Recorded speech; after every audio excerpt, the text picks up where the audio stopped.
नमस्कार। मैं उत्तराखंड की जिया साहित्य कुटुंब से जिया हिंदवाल गीत आप सभी का बहुत बहुत स्वागत करती हूँ।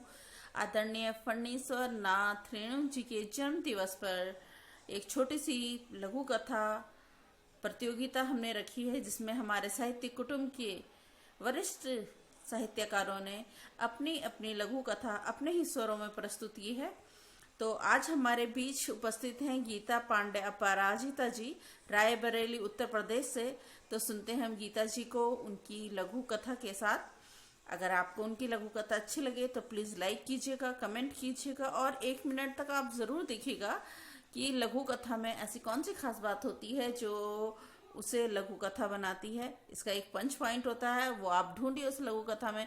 अगर आपको अच्छी लगती है तो प्लीज़ लाइक कीजिए, कमेंट कीजिए और सब्सक्राइब ज़रूर कीजिए, ताकि इसी तरह की खूबसूरत वीडियो आपके हमारे पास पहुंचे। और अगर आप चाहते हैं कि इसी तरह की वीडियो आपके पास और आए और आप भी पार्टिसिपेट करना चाहें, तो हमने डिस्क्रिप्शन पे लिंक दिए होते हैं, आप उसमें कमेंट भी कर सकते हैं, उसमें अपनी बात रख सकते हैं।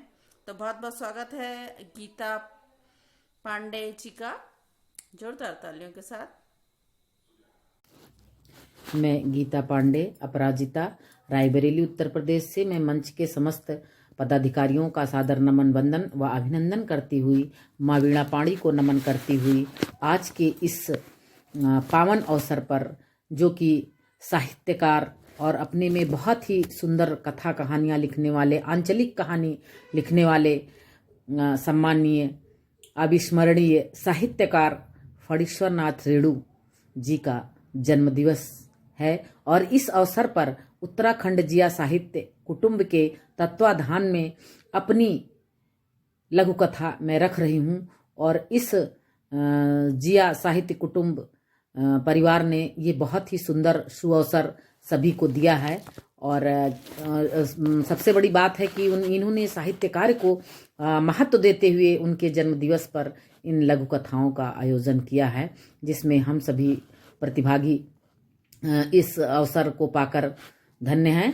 और मैं इस अवसर पर एक अपनी छोटी सी लघु कथा प्रेषित करती हूँ, जिसका शीर्षक है लक्ष्य। निंदा से बढ़कर कभी अपने लक्ष्य को ना छोड़ें। खुशी के लिए बहुत कुछ इकट्ठा करना पड़ता है, परंतु मेरा अपना अनुभव है कि इसके लिए बहुत कुछ छोड़ना पड़ता है। जीवन में विश्वास तथ्य को लेकर चल, सुख दुख में ज्यादा भेद नहीं। सारा खेल हमारी स्वीकृत व अस्वीकृत का ही होता है। ऐसी ही कुछ बातें अनुराधा अपने बेटे गौरव को समझाते हुए उसे नियत लक्ष्य की तरफ बढ़ने की प्रेरणा दे रही थी। और गौरव सारी बातें बड़ी ध्यान से सुन रहा था। उसका लक्ष्य था डॉक्टर बनकर दीन दुखियों का मुफ्त में इलाज करना, क्योंकि उसके पिता का साया उसके सिर से उठ चुका था। वह क्षय रोग से ग्रसित थे और धनाभाव के कारण उनका इलाज नहीं हो सका और वह असमय में ही काल के गाल में समा गए। ये बात गौरव के मन में बैठ गई थी, क्योंकि धनाभाव के कारण ही उसके पिता का देहावसान हो गया था और गौरव के सिर से पिता का साया उठ गया था। उसकी माँ अकेली, जो बहुत ही गरीब थी, सारे काम करके किसी तरह गौरव को पढ़ा रही थी। और गौरव भी अपनी माँ का बहुत ही सम्मान करता था।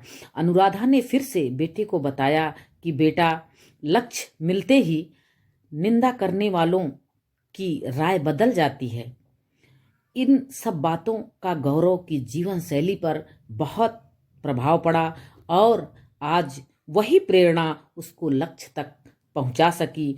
आज वो चिकित्साधिकारी के पद पर तैनात होकर भी गरीबों का इलाज करने में कोई कसर नहीं छोड़ता है। वो गांव के दूर दराज क्षेत्रों में भी किसी को यदि सुनता है तो वहां तक पहुंचकर वह उसकी यथासंभव पूरी सहायता करता है और पूर्ण रूप से उन सब में अपने पिता को देखता है। उस समय को देखते हुए गौरव अपने दयापूर्ण भावना सबके प्रति रखता है और आज वो नियत लक्ष्य को प्राप्त कर चुका है।